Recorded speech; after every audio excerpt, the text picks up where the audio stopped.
Ted Bundy was an American serial killer who, beginning in the 1970s and maybe earlier, abducted, raped, and killed several young women and girls. He finally admitted to 30 killings carried out in 7 states between 1974 and 1978 after more than a decade of denials. His actual victim count is unknown, but almost certainly far higher. Bundy was frequently praised for his charisma and good looks, qualities he used to gain the trust of his victims and society. Typically, he would approach his victims in public settings, pretending to have a physical impediment like an injury or to be an authority figure, before striking them until they were unconscious and transporting them to additional sites where they would be raped and strangled. Bundy frequently returned to his victims, grooming them and engaging in sexual activity with the bodies until rotting and destruction by wild animals prevented any further contact. At least 12 of his victims had their heads removed, and he stored the leaders in his apartment as souvenirs. He occasionally broke into people's homes at night and beat them as they slept. In 1975, Bundy was detained and imprisoned in Utah for attempted criminal assault and aggravated kidnapping. He then appeared as a suspect in a growing number of unsolved homicides in several states. Bundy, who was facing murder charges in Colorado, staged 2 spectacular escapes and carried out additional assaults, including 3 murders, in Florida before being finally apprehended in 1978. He was given 3 death sentences in 2 trials for the murders in Florida. On January 24, 1989, Bundy was put to death at Florida State Prison in Rayford. He was described as a cruel sociopath who took joy from another human's misery and the control he had over his victims, to the point of death and even after, according to biographer Ann Rule. In a past interview, Bundy called himself the cold-hearted son of a bitch you'll ever meet, and lawyer Polly Nelson, a former member of his defense team, concurred. Ted was the epitome of uncaring wickedness, she claimed in her essay. Eleanor Louise Cowell, 1924-2012, better known by her middle name, gave birth to Theodore Robert Cowell on November 24, 1946, at the Elizabeth Lund Home for Unwed Mothers in Burlington, Vermont. Although a copy of his original birth certificate identified his father as unknown, it appears that salesperson and United States Air Force veteran Lloyd Marshall is his real father. His actual father's identity has never been established. Louise claimed to have met Jack Worthington, a war veteran, who allegedly abandoned her not long after she fell pregnant. According to census records, when Bundy was born, numerous males with the names John Worthington and Lloyd Marshall resided close to Louise. Some relatives harbored concerns that Louise's own father, Samuel Cowell, might have been Bundy's biological father. In the documentary Crazy, Not Insane, released in 2020, psychiatrist Dorothy Ottnow-Lewis claimed to have obtained a sample of Ted Bundy's blood. However, she did not identify from where and to have organized a DNA test that determined Bundy was not the result of incest. Bundy's maternal grandparents, Samuel and Eleanor Cowell, reared him as their son for the first 3 years of his life at their Philadelphia home. They did this to escape the social stigma associated with births outside of marriage at the time. Everyone, including young Ted, was informed that his mother was his older sister and his grandparents were his parents. Though his memories of the events were inconsistent, Bundy eventually learned the truth. He told a girlfriend that a cousin had shown him a copy of his birth certificate after calling him a bastard. Still, he claimed to biographers Stephen Michaud and Hugh Ainsworth that he had located the document alone.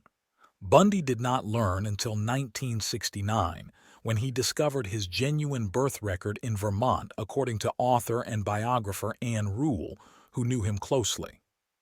Bundy expressed a lifelong grudge against his mother for not disclosing his real father to him and for leaving him to determine his true parentage on his own. Early on, Bundy occasionally demonstrated strange behavior. Julia, Louise's younger sister, remembers waking up from a nap to discover herself encircled by kitchen knives and 3-year-old Ted grinning by the bed. Sandy Holt, Bundy's former next-door neighbor, called him a bully and stated, "He enjoyed frightening people. He enjoyed being in command. He enjoyed inflicting anguish, pain, and fear." In a few of his interviews, Bundy expressed his love for his grandparents and told Rule that he connected with, respected, and clung to his grandfather. However, he and other family members testified to attorneys in 1987 that Samuel was a tyrant bully who beat his wife and dog, displayed bigotry, including religious intolerance, racism, and xenophobia, and swung neighborhood cats by their tails. Samuel once tossed Julia down a flight of stairs for sleeping too much. At least once, when Bundy's paternity was questioned, he erupted into a violent rage and occasionally talked aloud to invisible entities. In Bundy's account, his grandmother was a shy and submissive person who occasionally received electroconvulsive therapy for depression and grew afraid to leave their home as she grew older. In more subsequent investigations, these descriptions of Bundy's grandparents have been called into question. Some residents described Samuel Cowell as a good man, despite being a little quirky. In 1950, Louise changed her last name from Cowell to Nelson and moved with Ted out of Philadelphia to live with her cousins Alan and Jane Scott in Tacoma, Washington, at the insistence of other family members. At an adult singles event held at Tacoma's First Methodist Church in 1951, she met Johnny Culpepper Bundy, 1921-2007, a hospital cook. Later that year, when they got married, Johnny legally adopted Ted. Johnny wasn't his true father. He wasn't very smart and didn't make much money, he later complained to a girlfriend. In later years, Bundy's memories of Tacoma changed. He told Michaud and Ainsworth about scouring his neighborhood for images of naked women and telling Polly Nelson about reading detective magazines, crime fiction, and true crime documentaries in search of stories about sexual violence, especially when the stories were illustrated with images of dead or hurt women. He claimed that he never, ever read fact detective periodicals and cringed at the concept that anyone would in a letter to Rule. He admitted to Michaud that he frequently drank much alcohol and spent late nights canvassing the town in search of open windows where he could watch women undress or anything else could be observed. It also varies how Bundy's social life is described. He claimed to be unable to comprehend interpersonal connections as a teenager, which is why he chose to be alone in interviews with Michaud and Ainsworth. He asserted that he lacked an innate understanding of how to form friendships. Bundy confessed, "I didn't know what made people want to be friends. I was unsure of what motivated social connections."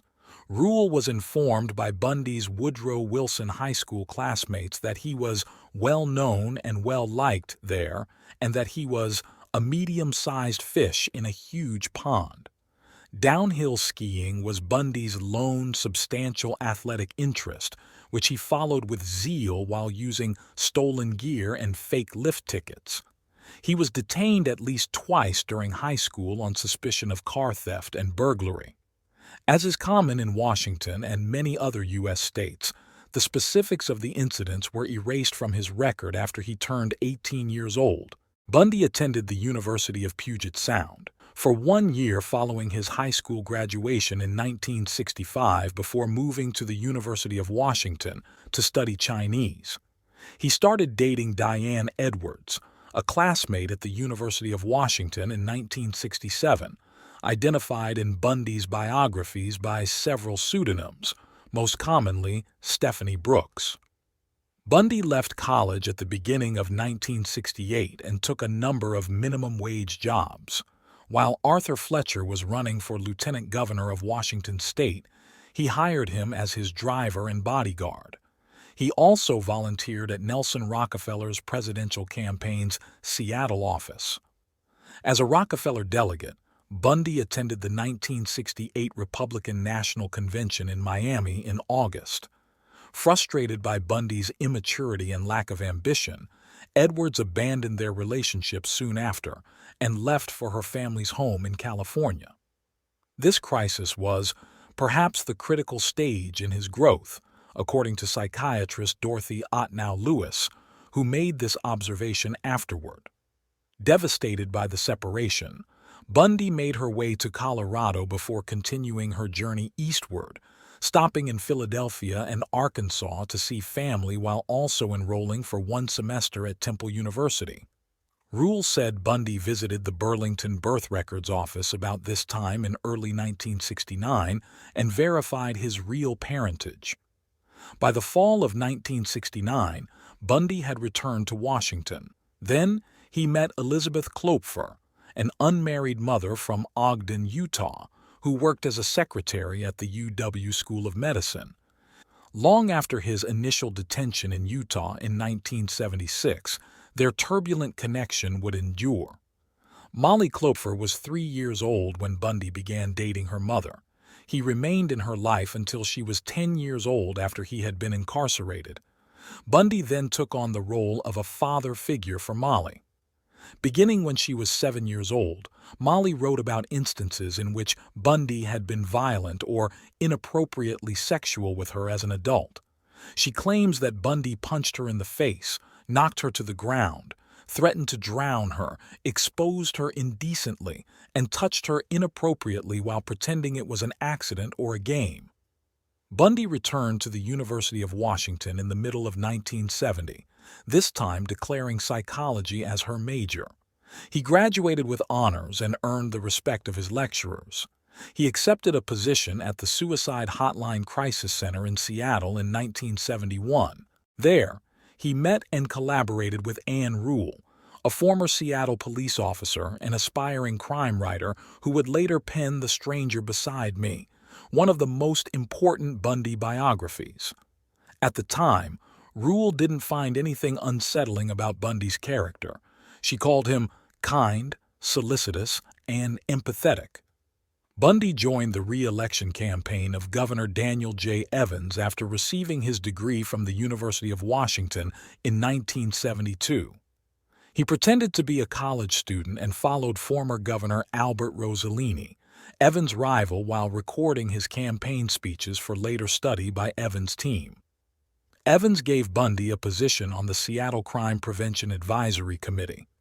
Bundy was appointed as Ross Davis's assistant after Evans won re-election as the chairman of the Washington State Republican Party.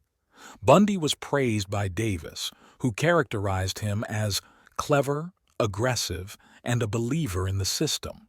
On the strength of letters of recommendation from Evans, Davis, and a number of UW psychology professors, Bundy was admitted to the law schools of UPS and the University of Utah in early 1973 despite having subpar LSAT results. Bundy resumed his contact with Edwards during a trip to California in the summer of 1973 on behalf of the Republican Party. She was astounded at his development into a responsible and serious professional who appeared to be on the verge of a significant legal and political career. The two women were unaware of each other as Bundy continued dating Klopfer. He enrolled at UPS Law School in the fall of 1973 and pursued Edwards, who frequented Seattle to visit him. When they were talking about getting married, he introduced her to Davis as his fiancée. Bundy abruptly cut off all communication with Edwards in January 1974. Her calls and letters remained unanswered. After calling him for the first time after a month, she demanded to know why he had abruptly stopped their relationship without giving any reason. He answered, "Diane, I have no idea what you mean," in a flat, composed voice, and then hung up. He vanished from her life forever. Edwards concluded in hindsight that Bundy had purposefully planned the entire courting and rejection in advance as retaliation for the breakup she started in 1968. Bundy subsequently said, "I just wanted to prove to myself that I could have married her." At that point, Bundy had started missing law school classes. He stopped going by April when young girls started missing in the Pacific Northwest. No one can agree on the exact moment or location Bundy started murdering women. Even though he confessed in great detail to scores of later killings in the days leading up to his execution, he gave varied accounts of his crimes to different persons and would not reveal the facts of his early atrocities. He admitted to Nelson that he made his first attempt at an abduction in Ocean City, New Jersey in 1969, but that he did not actually kill anyone until sometime later in Seattle. Despite declining to go into further detail, Bundy suggested to homicide investigator Robert D. Keppel that he had killed a hitchhiker near Tumwater in 1973 and a person in Seattle in 1972. According to Rule and Keppel, he may have begun killing while he was a teenager.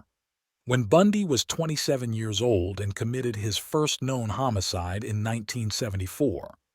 In the days before DNA profiling, he had, according to his own admission, perfected the skills required to leave only the barest amount of incriminating forensic evidence at crime sites. On January 4, 1974, just after midnight, Bundy entered the basement apartment of Karen Sparks, a dancer and University of Washington student who was 18 years old. He sexually abused Sparks after beating her with a metal rod or metal speculum from her bed frame, leaving her with severe internal wounds. Despite the fact that she survived and spent 10 days in the hospital unconscious, she was left with physical impairments. On February 1st, early in the morning, Bundy broke into Linda Ann Healy's basement room. Healy was a student at the University of Washington who broadcast the morning weather reports to skiers on the radio.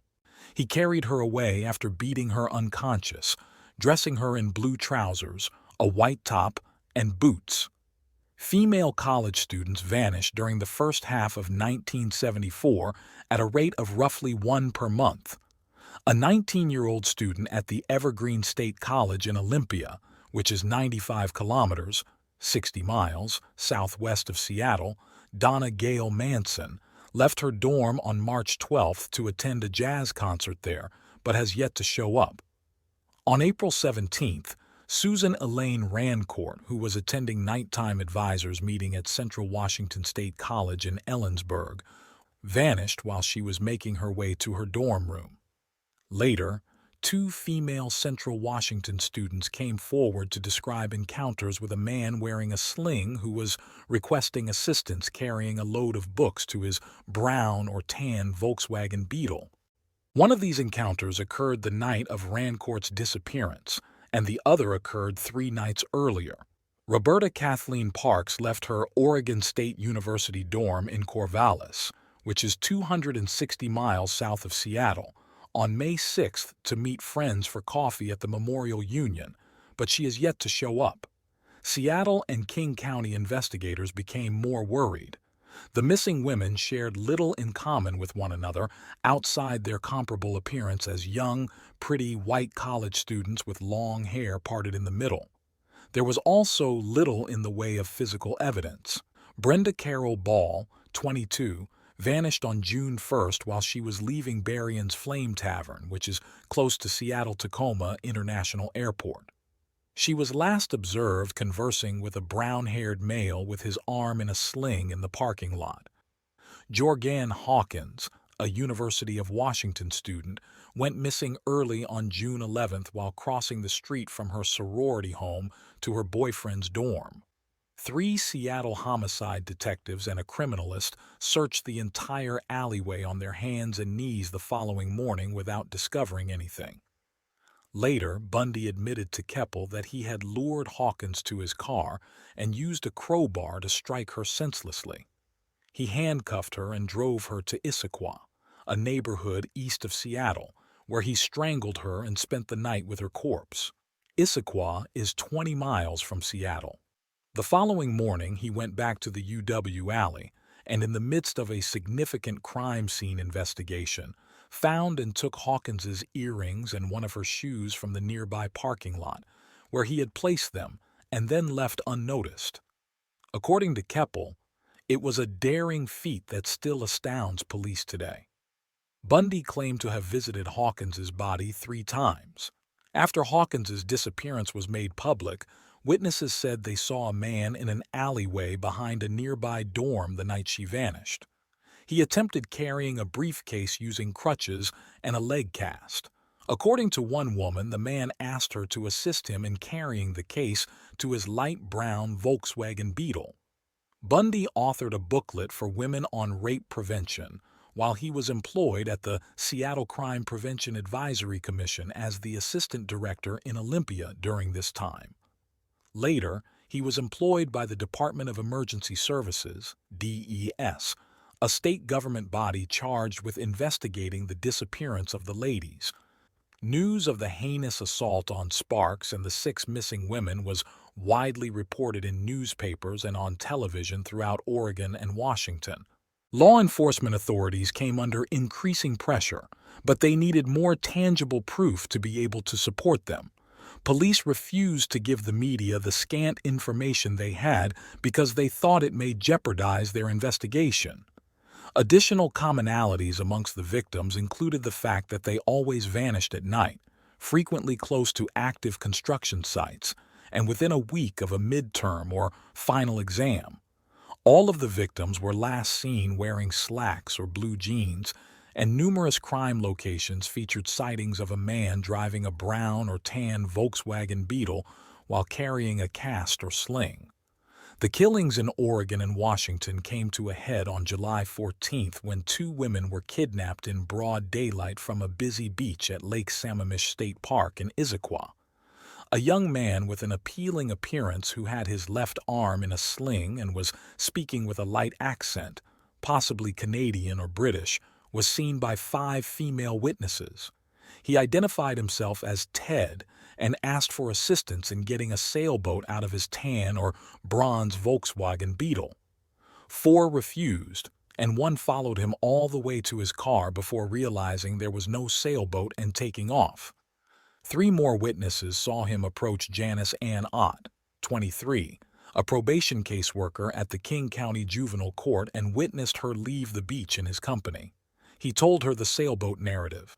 Denise Marie Naslund, a 19-year-old studying to be a computer programmer, left a picnic 4 hours later to use the restroom and never came back. Bundy admitted to William Hagmeyer and Stephen Michaud that Ott was alive when he returned with Naslund, and that he had made the other witness the killing of the other under duress. Still, he later denied it in an interview with Lewis on the day before his execution. Once King County Police had a complete description of their suspect and his vehicle, they distributed flyers around the Seattle region. Regional newspapers and local television stations both ran a composite sketch. The profile, the sketch, and the car were all recognized by Klupfer Rule, a DES employee, who suggested Bundy as a potential suspect. However, detectives, who were receiving up to 200 tips per day, thought it unlikely that a well-groomed law student with no adult criminal record could be the perpetrator. The skeleton remains of Ott and Naslund were discovered on September 6 by 2 grouse hunters close to a service road in Issaquah, 2 miles east of Lake Sammamish State Park. Later, Bundy determined that the extra femur and many vertebrae at the scene were really Hawkins. On Taylor Mountain, where Bundy frequently walked, just east of Issaquah, forestry students from Green River Community College found the skulls and mandibles of Healy, Rancourt, Parks, and Ball 6 months later. The remains of Manson were never found. Bundy left Klupfer in Seattle after receiving a second admittance to the University of Utah Law School in August 1974. He dated at least a dozen other women while still calling Klupfer frequently. He was dismayed to learn that the other students had something, some intellectual aptitude, that he did not, as he reread the first-year law curriculum. The lectures were utterly beyond his comprehension. It was a massive letdown for him, he admitted. The following month saw the start of a fresh wave of killings, including two that wouldn't be revealed until Bundy admitted to them just before his death. He assaulted and strangled an unnamed hitchhiker in Idaho on September 2nd and either dumped the body right away in a river or came back the next day to take pictures and dismember it. He kidnapped Nancy Wilcox, 16, on October 2nd in Holiday, Utah, a Salt Lake City enclave.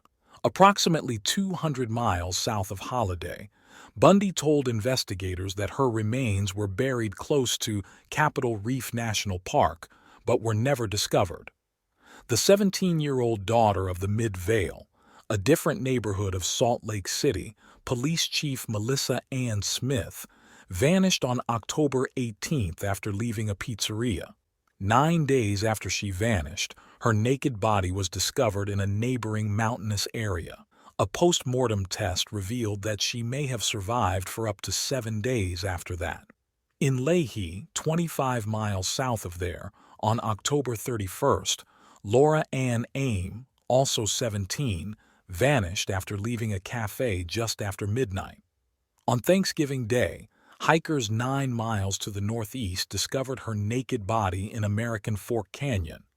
Both girls had suffered from beatings, rapes, sodomizations, and nylon stocking strangulations.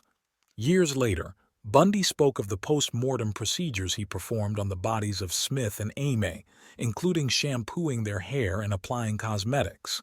In the late afternoon of November 8th, less than a mile from the Mid-Vale restaurant where Smith was last seen, Bundy got in touch with 18-year-old phone operator Carol Duranch at Fashion Place Mall in Murray. Officer Roseland of the Murray Police Department introduced himself and informed Duranch that someone had attempted to break into her car. He requested her to go with him to complain at the station.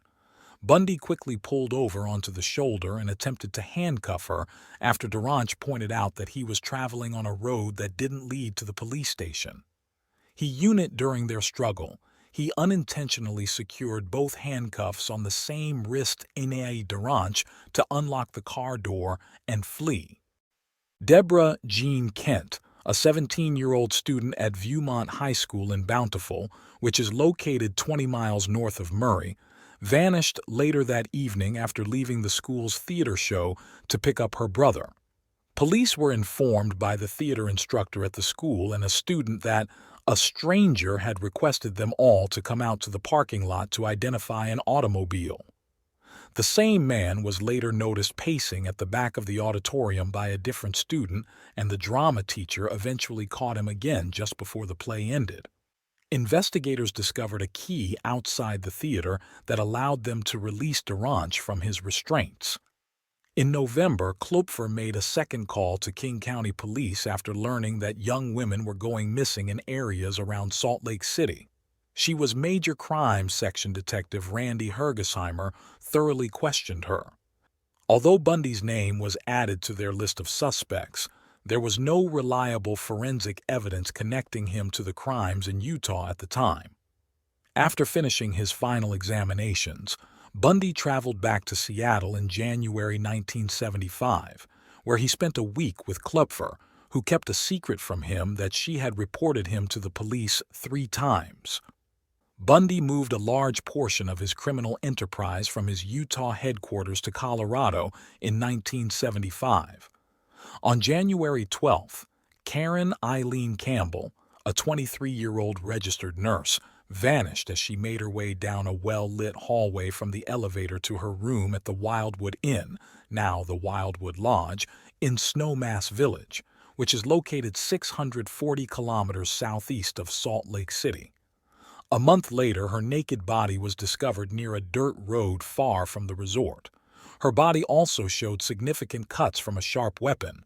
Blows had slain her to the head from a blunt instrument that left recognizable linear groove depressions on her skull. Julie Cunningham, a 26-year-old ski instructor from Vail, vanished on March 15th while traveling from her apartment to a dinner meeting with a friend, around 100 miles northeast of Snowmass. Later, Bundy admitted to Colorado police that he had approached Cunningham on crutches and asked her to assist him in carrying his ski boots to his car. He then beat and handcuffed Cunningham before sexually assaulting and strangling her at a second location close to Rifle, 140 kilometers west of Vail. He traveled from Salt Lake City to see her remains 6 hours after a few weeks passed. On April 6th, while cycling to her parents' house in Grand Junction, Colorado, Denise Lynn Oliverson, 25, vanished. Her bicycle and sandals were later discovered beneath a viaduct close to a railroad overpass. Lynette Dawn Culver, 12, was enticed by Bundy on May 6 from Alameda Junior High School in Pocatello, Idaho, which is about 160 miles north of Salt Lake City. He murdered her by drowning her in his hotel room before dumping her remains in a river, perhaps the Snake River, north of Pocatello. 3 of Bundy's co-workers from the Washington State DES, including Boone, visited him in Salt Lake City in mid-May and stayed in his apartment for a week. He then spent a week in Seattle with Klopfer at the beginning of June, when they talked about being married the Christmas after that. Again, Klopfer should have mentioned her several conversations with Salt Lake County and King County officials. Neither Bundy's prolonged connection with Boone nor his contemporaneous involvement with a Utah law student described variously as Kim Andrews or Sharon Auer were publicized. Susan Curtis disappeared on June 28 from the Brigham Young University campus in Provo, which is located 45 miles south of Salt Lake City. Bundy's final confession, which was taped just before he entered the execution chamber, contained details of her murder. Finding the remains of Wilcox, Kent, Cunningham, Oliverson, Culver, and Curtis was never possible.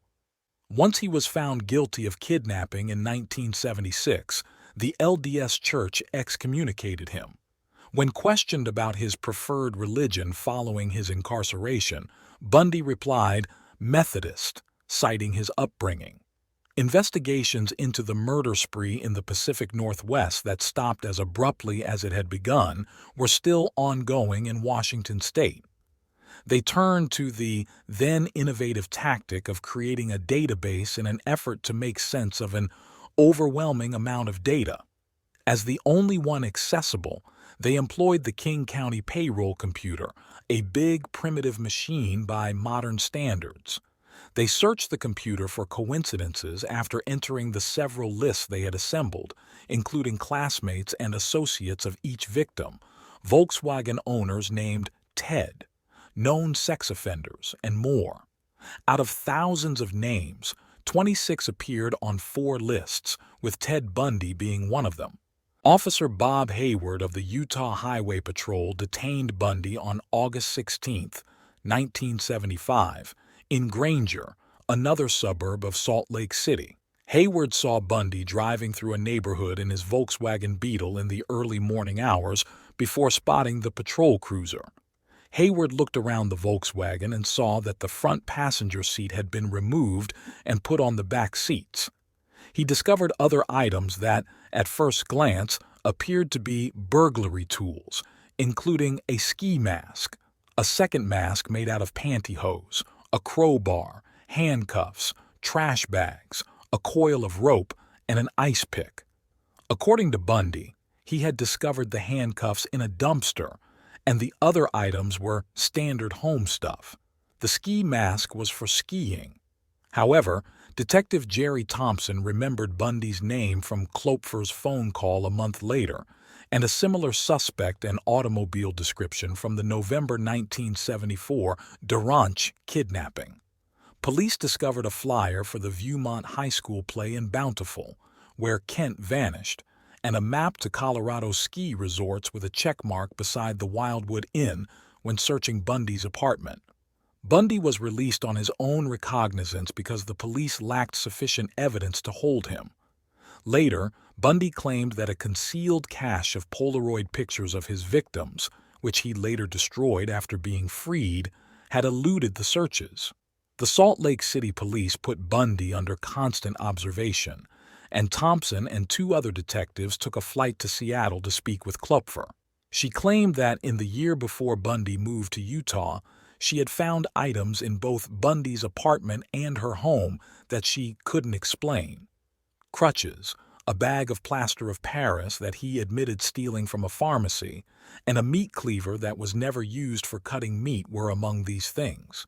A bag full of women's clothing, a pair of surgical gloves, and an oriental knife in a wooden case that he kept in his glove box were other items.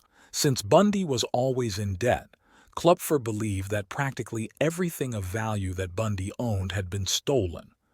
When she challenged him about a new TV and stereo, he threatened to break her neck if she told anyone. She claimed Bundy grew extremely agitated if she even considered cutting her long, middle-parted hair. Sometimes, when she woke up in the middle of the night, he looked at her body with a flashlight under the blankets. He frequently took her Volkswagen Beetle, which he kept in the trunk for safety, and taped a lug wrench halfway up the handle. The investigators determined that neither the day Ott and Naslund were kidnapped from Lake Sammamish State Park, nor any of the evenings that the victims from the Pacific Northwest had gone missing, Bundy had not been there with Klupfer.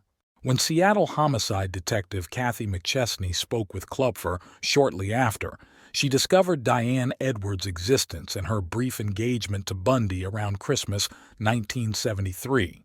Bundy sold his Volkswagen Beetle to a Midvale kid in September. Utah police seized it and FBI specialists disassembled and searched it. Hairs were discovered that matched those taken from Campbell's body. Later, they discovered hair fragments that were microscopically indistinguishable from Smith's and Duranche's. According to FBI lab specialist Robert Neal, finding hair strands matching 3 distinct victims who had never met one another in a single car would be a coincidence of mind-boggling rarity. On October 2nd, investigators lined up Bundy. Witnesses from Bountiful identified him as the foreigner in the Viewmont High School auditorium, and Duranche recognized him immediately as Officer Roseland. In the Duranche case, there was more than enough evidence to accuse him of aggravated kidnapping and attempted criminal assault, but not enough to connect him to Kent, whose body was never discovered. He was granted freedom on a $15,000 bail, which his parents covered. He resided in Klupfer's home in Seattle most of the time between his arrest and trial. Police in Seattle kept him under close observation despite not having enough evidence to charge him with the deaths that occurred in the Pacific Northwest.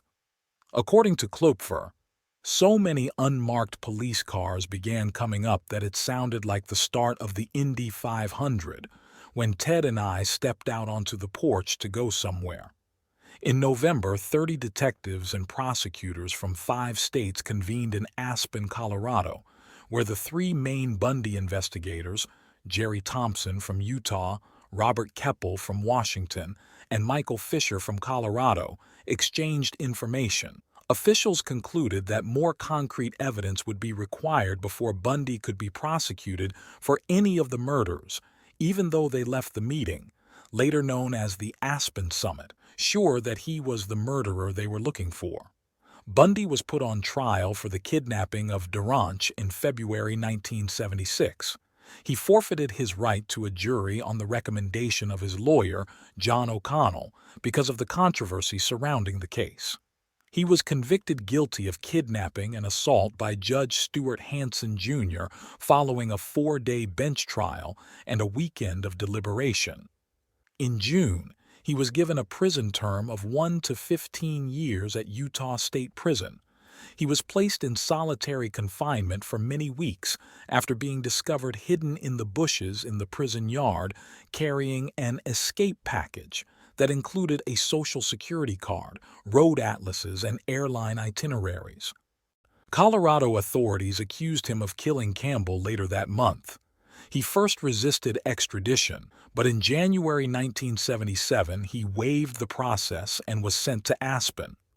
For a preliminary hearing, Bundy was driven 40 miles on June 7, 1977, from the Garfield County Jail in Glenwood Springs to the Pitkin County Courthouse in Aspen.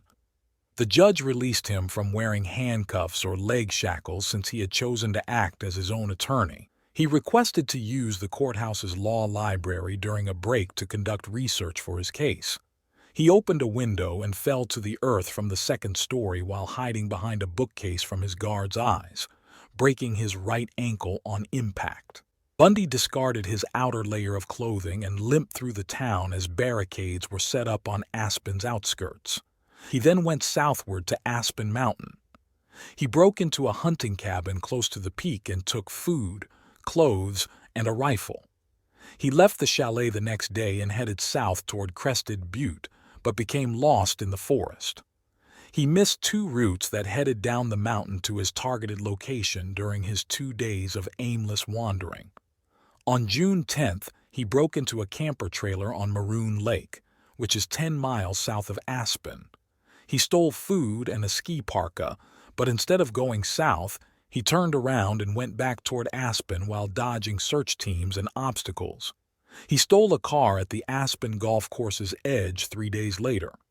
Bundy returned to Aspen while suffering from the cold, lack of sleep, and persistent discomfort from his sprained ankle.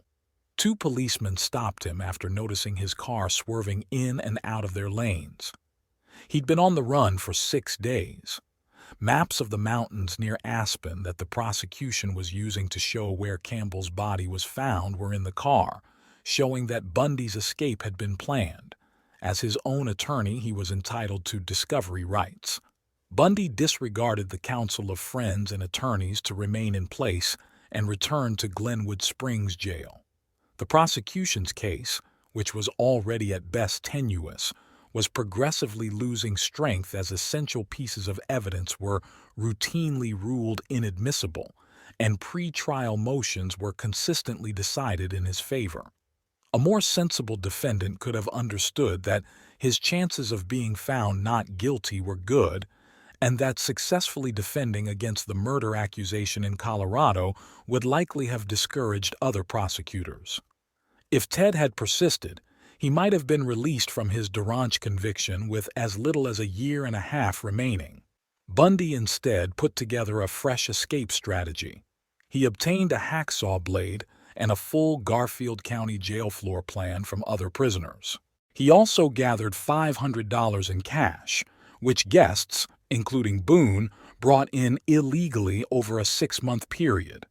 He sawed a hole in the ceiling of his cell that measured about 1 square foot, 0.093 square meters, between the steel reinforcing bars while other prisoners had showers at night.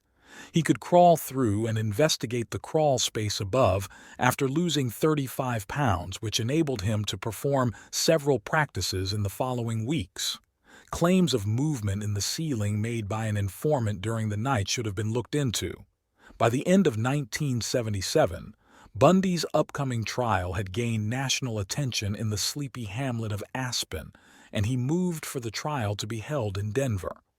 The motion was granted on December 23rd by the Aspen trial judge, but Colorado Springs was chosen because its jurors had a reputation for being unfriendly to murder suspects.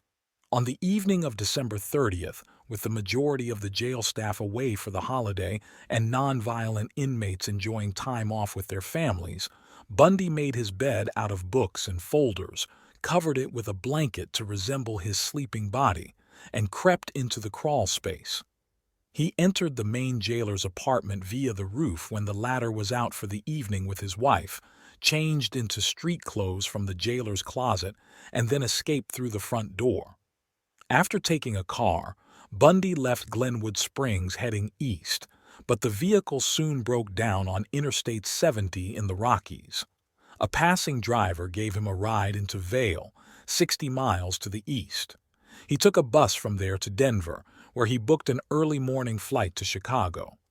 The jail's skeleton staff in Glenwood Springs did not learn about the escape until midday on December 31st, more than 17 hours later. Bundy was already in Chicago at that point. Bundy took a train from Chicago to Ann Arbor, Michigan, where he was present on January 2nd in a neighborhood bar. He stole a car and traveled to Atlanta, Georgia, 5 days later. From there, he took a bus and landed in Tallahassee, Florida, early on January 8th. He spent one night in a hotel before renting a room at a boarding house close to the Florida State University campus using Chris Hagen's identity. Later, Bundy claimed that his initial intent was to find gainful employment and stop engaging in criminal activity because he believed he could continue to live freely and unnoticed in Florida for as long as he avoided drawing the attention of the police. However, his one and only job application at a construction site had to be abandoned when he was required to show identification. He resumed his previous behaviors of shoplifting and robbing cash and credit cards from women's wallets left in abandoned shopping carts at neighborhood supermarkets. 1 week after arriving in Tallahassee, Bundy entered the Chi Omega sorority home at Florida State University through the back door with a broken locking mechanism on January 15, 1978. He hit Margaret Bowman, 21, with a hefty piece of oak firewood beginning at around 2:45 a.m., shattering her skull. Then, after ripping her panties off violently enough to cause friction burns on one of her thighs, he garroted her with a nylon stocking. After killing Bowman, he crossed the hall and went straight into the bedroom of Lisa Levy, 20, where he beat her until she was unconscious and strangled her. Bundy bit into Levy's left buttock and through one of her nipples, almost severing it from her right breast, in what would later be considered one of the most important pieces of evidence against him at his trial. He raped her vaginally and anally in a brutal attack that tore her internal organs, using a bottle of hair mist that Levy had in her room. He attacked Kathy Kleiner and Karen Chandler in an adjacent bedroom, fracturing Kathy Kleiner's jaw and severely lacerating her shoulder. Karen Chandler also sustained a concussion, a broken jaw, tooth loss, and a crushed finger. Kleiner claimed that Chandler and Kleiner escaped the attack because car headlights illuminated the inside of their room and scared the assailant away. Nita Neary, a sorority sister, entered via the back door as Bundy fled the scene and caught him in the act. Detectives in Tallahassee discovered that the 4 assaults occurred in a span of fewer than 15 minutes, in close proximity to more than 30 witnesses who were oblivious to anything. Shortly after Bundy's outburst, police gathered at the sorority house and started looking into the situation. Initially, people mistook Levy's bite mark for a gunshot wound. Levy initially survived the attack despite being critically hurt and unconscious, however. She passed away shortly after while being transported to the hospital. Bundy traveled to a duplex 8 blocks away within the hour, put on a handmade pantyhose mask with holes cut out for him to look through, and then approached the apartment's basement window and went through it while it was dark. Around 4 a.m., Bundy saw FSU student Cheryl Thomas asleep in her bed and attacked her savagely, dislocating her shoulder and breaking her jaw and skull 5 times. For some reason, Bundy took off his mask and threw it on the mattress. Thomas's neighbors in the nearby rooms heard the commotion and called the police, who arrived to find her lying in bed, severely battered. The authorities discovered a semen stain on the bed in addition to the mask he had left behind, which included hairs similar to Bundy's in class and characteristic. However, there was no proof of a sexual assault. Law enforcement was baffled by the timing of Bundy's attack on Thomas, with Sheriff Ken Katsaris expressing shock and skepticism that the same person would strike again in such a short time. On February 8th, Bundy took a stolen FSU van 150 miles east to Jacksonville. Leslie Parmenter, 14, the daughter of the Jacksonville Police Department's chief of detectives, was in a parking lot when he approached her. He introduced himself as Richard Burton, Fire Department, but withdrew when Parmenter's older brother confronted him.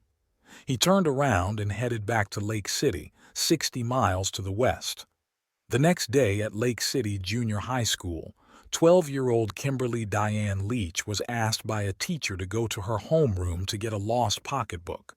She never returned to class. Her partially mummified bones were discovered 7 weeks later, following a thorough search, in a pig farrowing shed close to Suwannee River State Park, 35 miles northwest of Lake City.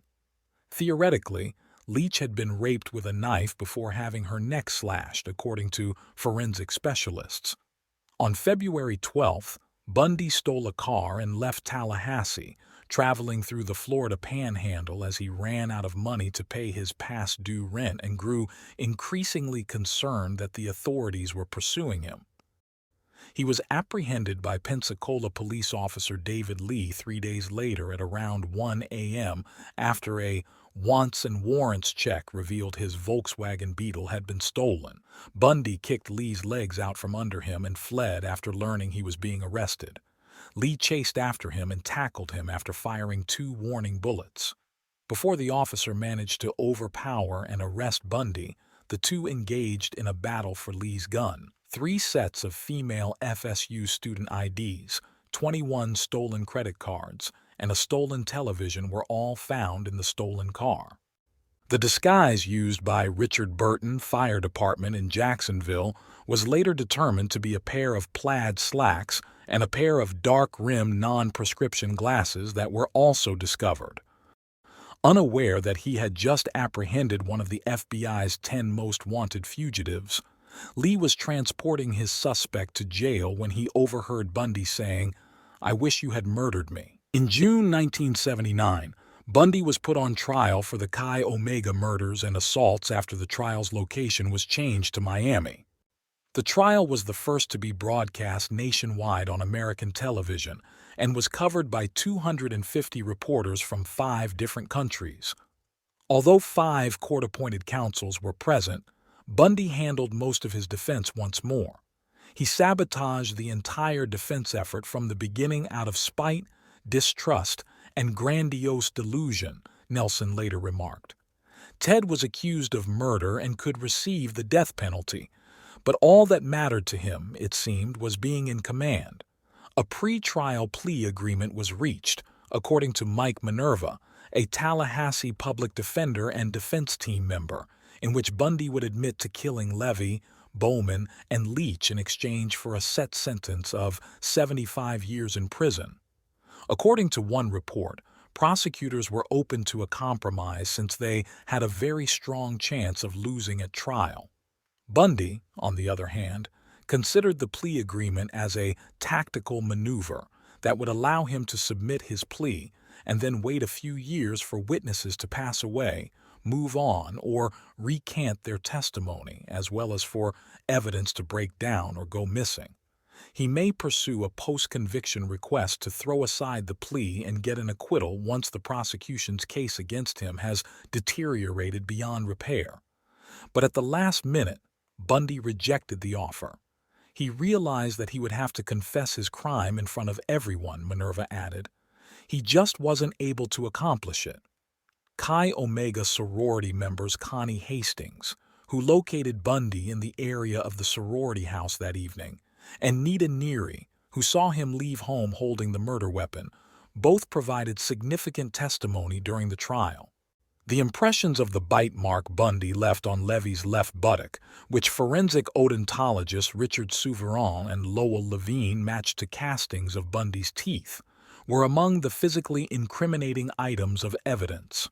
On July 24, 1979, the jury found Bundy guilty of the murders of Bowman and Levy, 3 charges of attempted first-degree murder for the assaults on Kleiner, Chandler, and Thomas, and 2 counts of burglary after deliberating for less than 7 hours. For the murder convictions, trial judge Edward Cowart handed death sentences. A second trial for Leach's kidnapping and murder was held in Orlando 6 months later. After less than 8 hours of deliberation, Bundy was found guilty once more, primarily because of the evidence of an eyewitness who observed him escorting Leach to his stolen van from the schoolyard. Clothing fibers with a unique manufacturing flaw were discovered in the van and on Leach's body. These fibers matched those from Bundy's jacket when he was apprehended. Bundy took advantage of an obscure Florida rule that said that a marriage statement made in court in the presence of a judge constituted a valid marriage during the punishment phase of the Leach trial. He proposed to her as he was questioning Boone, who had relocated to Florida to be close to Bundy, had testified in support of him during both trials and was now testifying as a character witness. She agreed, and Bundy informed the judge that their marriage was valid. On February 10, 1980, Bundy received a third electrocution death sentence. He reportedly stood when the verdict was read and said, "Tell the jury they were incorrect." Where's the jury? They were wrong. It would be almost 9 years after this third death sentence was actually executed. Boone gave birth to Rose in October 1981 and identified Bundy as the father. While conjugal visits were prohibited at the Florida State Prison at Rayford, where Ted Bundy was held, it was common knowledge for prisoners to band together and pay the guards to grant them private time with their female guests. Bundy began a series of interviews with Stephen Michaud and Hugh Ainsworth soon after the Leach trial ended and the protracted appeals process got underway. He started disclosing information about his crimes and mental processes for the first time, primarily speaking in the third person to avoid the stigma of confession. Hawkins' girl's head was severed and taken up the road about 25 to 50 yards and buried in a location about 10 yards west of the road on a rocky hillside. When Bundy described his career as a thief, Klopfer's long-held hunch that he had stolen almost everything of value from him was confirmed. "The biggest reward for me," he continued, "was really having what I had taken. I thoroughly loved possessing something that I had sought out and gotten." Possession was a significant factor in both rape and murder cases. He claimed that sexual assault satisfied his desire to completely possess his victims. He initially murdered his victims as a matter of convenience to eliminate the prospect of being caught. However, later on, murder became a part of the adventure. He claimed that taking a life was the ultimate possession. The actual possession of the remains follows. Bundy also shared information with FBI Behavioral Analysis Unit Special Agent William Hagmaier. Hagmaier was astounded by Bundy's deep, even supernatural delight from killing. Hagmaier recalled, "He explained that after a while, murder is not only a crime of lust or violence. It takes possession of it. The places where you kill them or leave them to become precious to you, and you will always be pulled back to them. They are part of you. The victim becomes a part of you. You two are forever one." Bundy informed Hagmaier that he initially saw himself as an impulsive and amateur killer before transitioning into what he called his prime or predator phase around the time of Healy's murder in 1974. Despite the fact that he never officially acknowledged killing, this meant that he started doing it well before 1974. 2 hacksaw blades were concealed in Bundy's cell when prison authorities searched it in July 1984. One of the cell's windows had a steel bar that had been entirely sawed through at the top and bottom and put back in with homemade soap-based glue. When guards discovered an illicit mirror a few months later, Bundy was sent to a new cell. Shortly after, he was accused of a disciplinary offense for having unapproved correspondence with John Hinckley, Jr., a notorious felon. With an attempt to aid in the continuing search in Washington for the Green River Killer, subsequently identified as Gary Ridgway, Bundy got in touch with Keppel in October 1984 and offered to impart his alleged knowledge of serial killer psychology. Bundy was interviewed by Keppel and Green River Task Force detective Dave Reichert, but Ridgway evaded capture for an additional 17 years. After working with Michaud on another analysis of the interview materials, Keppel produced a thorough description of the Green River interviews. The Chi Omega convictions were scheduled for death on March 4, 1986. The U.S. Supreme Court provided a brief stay, but the execution was swiftly rescheduled. The full extent of Bundy's crimes, including what he did to some of his victims after they died, were ultimately revealed to Hagmaier and Nelson in April, just after the new date, July 2nd, was announced. He said that he frequently returned to the secondary murder scenes of Taylor Mountain, Issaquah, and other locations to lie with his victims and engage in sexual activities with their bodies before putrefaction forced him to stop. In some instances, he spent the entire night while driving several hours each way. In Utah, he constantly washed Ames' hair and put cosmetics on Smith's dead face. He told Hagmaier, "If you've got time, they can be anything you want them to be." He used a hacksaw to cut off the skulls of perhaps 12 of his victims and at least one group of the severed heads, likely the 4 later discovered on Taylor Mountain. Rancourt, Parks, Ball, and Healy was kept in his apartment before being disposed of. Less than 15 hours before the scheduled July 2nd execution, the 11th Circuit Court of Appeals stayed it indefinitely. It remanded the Chi Omega case for review on a number of technicalities, including Bundy's capacity to stand trial and a mistaken instruction by the trial judge during the penalty phase requiring the jury to decide between life in prison and the death penalty, that in the end were never resolved. The Leach sentence was then scheduled to be executed on November 18th. On November 17th, the 11th Circuit Court issued a stay. Despite the dissents of Justices Thurgood Marshall and William J. Brennan, Jr., the Supreme Court declined to revisit the 11th Circuit's decision against Bundy in December 1988. After that last refusal, a firm execution date of January 24, 1989, was declared shortly after. For a case involving capital murder, Bundy's progress through the appellate courts had been extraordinarily quick. Contrary to common assumption, Bundy was hurried through the legal system as quickly as possible. Even the prosecutors admitted that Bundy's attorneys never used delay strategies. Even though Ted Bundy's execution appeared to be taking longer than expected, Ted Bundy was actually close to being executed. After exhausting all appeals, Bundy decided to be open and honest with the authorities because he had no reason to continue to try to cover up his crimes. He admitted to Keppel that he was responsible for all 8 of the murders in Oregon and Washington, for which he was the main suspect. He described 2 more fatalities in Oregon and 2 more in Washington who were previously unknown, if indeed he ever knew their identities. He claimed that Manson's body was the 6th, but her head was burned in Klopfer's fireplace. Keppel remarked, "He detailed the Issaquah murder scene, and it was almost as if he had just been there. Ott, Naslund, and Hawkins's bones were discovered there, as if he could see everything. He spent so much time there that he was enamored with the idea. Simply said, he is always completely preoccupied with murder." Nelson had similar thoughts. The blatant misogyny of his actions as well as his obvious rage against women astounded her, she noted. He had no empathy at all since he was so preoccupied with the facts. His life's work consisted of killings.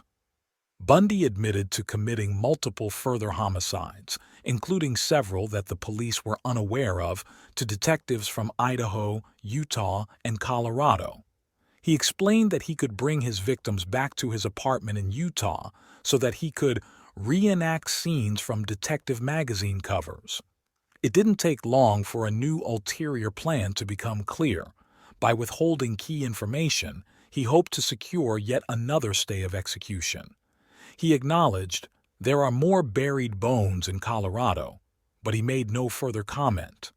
The new plan, which was quickly called Ted's Bones for Time plot, did little to provide fresh specific information and instead strengthened the authorities' desire to see Bundy killed on schedule. When he provided specifics, nothing was discovered. Bundy's supporters started pushing for the only available option, executive clemency, after it became evident that the courts would grant no additional stays. On January 24, 1989, at 7:16 a.m. Eastern Standard Time, Bundy was put to death in the Rayford electric chair. His final words were, Jim and Fred, I'd like you to offer my love to my family and friends, spoken to his lawyer Jim Coleman and Methodist pastor Fred Lawrence. Hundreds of people celebrated as the white hearse carrying Bundy's body left the prison as they sang, danced, and lit fireworks in a pasture across from the prison as the execution was carried out. In accordance with his wishes, he was cremated in Gainesville, and his ashes were dispersed at an undisclosed place in the Cascade Range of Washington state.